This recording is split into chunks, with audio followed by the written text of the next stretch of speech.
Sonic Generations is a celebration of the past 20 years of Sega's Little Blue Hedgehog, and rather than releasing the same old content, Sega has opted to create an entirely new game. Now, Sega's been doing pretty well lately, but they still haven't managed to push Sonic back into the ranks. Sega's hoping with the addition of the classic momentum-based platforming and the highly praised Unleashed style formula that they can once again get Sonic back on top. The story boils down to a strange time-eating creature kidnapping Sonic's friends and diluting the world into a colorless, bland existence. Sonic, with the help of his younger self from the past, must save his friends and find out who the Time Eater really is. The plot constantly references canon from previous Sonic games, so much so that almost every cutscene gives you that nostalgic feeling of, yeah, I remember when that happened. There's even a joke in there about everybody's favorite translation error. Although this isn't to say the story is perfect, because it's not. Characters randomly appear with no explanation other than plot convenience. Most boss battles aren't explained, characters are constantly getting pushed aside due to the enormous cast of the game, and added to that, the game has to make up this giant excuse for why running really fast somehow fixes time. The game features two very distinct styles of gameplay, that tried and true momentum-based platforming for classic Sonic and the fast and furious speed gameplay for modern Sonic. Classic Sonic's physics have improved heavily from Sonic 4. There's still a few occasions where things go wrong, but all in all it feels like a classic Sonic game again, even if the spin dash is a wee bit overpowered. Modern gameplay focuses more on fast reflexes. Heavy platforming has also been added in to mix things up a little bit, and it's amazing. No longer are the levels bland, empty, one-way corridors like in Unleashed. In Sonic Generations, you can play through a level 5 or 6 times and still see a new path each time. There's a lot of replayability in the forms of missions. These missions are like small little acts that gradually become devilishly hard in the later stages of the game, Planet Wisp being one of them. These levels also do a good job of referencing spin-off Sonic titles like Sonic and Sega All-Stars Racing, Knuckles Chaotix, Sonic Spinball, and even Sega Superstars Tennis. The problem is, most of these missions don't handle very well and aren't that fun. Some of the missions grant you abilities that you can equip to your Hedgehog, such as elemental shields and bigger boost gauge and other stuff.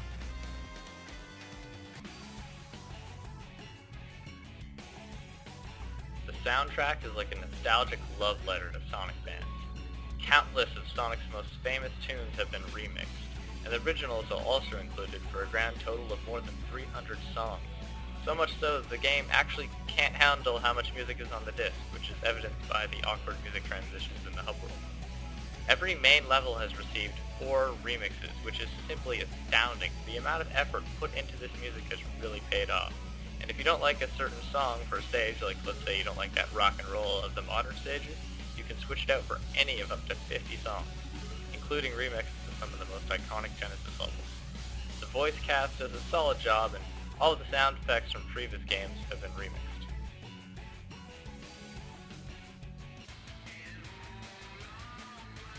This game lives and breathes presentation, from that slick hub world to the meticulous amount of detail in the environments.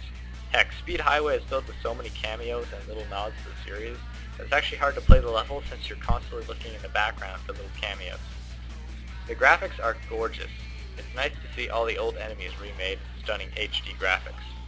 One odd thing that I've got to mention, because I have no idea what happened with it, the game was in production and there were trailers with that really high quality CGI Sega likes to use, but in the actual game these scenes have been completely removed, like they're just gone, and I have no reason why.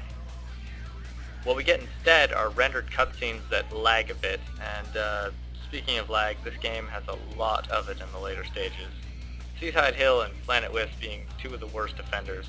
Whenever water or grass effects are being loaded on screen, the game just slows to a crawl, which is a bit of a problem obviously. But considering the amount of content Sega managed to pack into each individual level, I'm not surprised there's so much lag. But what I am surprised about are the incredible amount of glitches and bugs. For a game that's been in development for 4 years, I'd expect it to run just a little bit smoother than this, especially in Seaside Hill. So, at the end of the day, what are my final thoughts on Sonic Generations? This is a dream come true for Sonic fans. I mean, the game is packed with references, cameos, in every nook and cranny.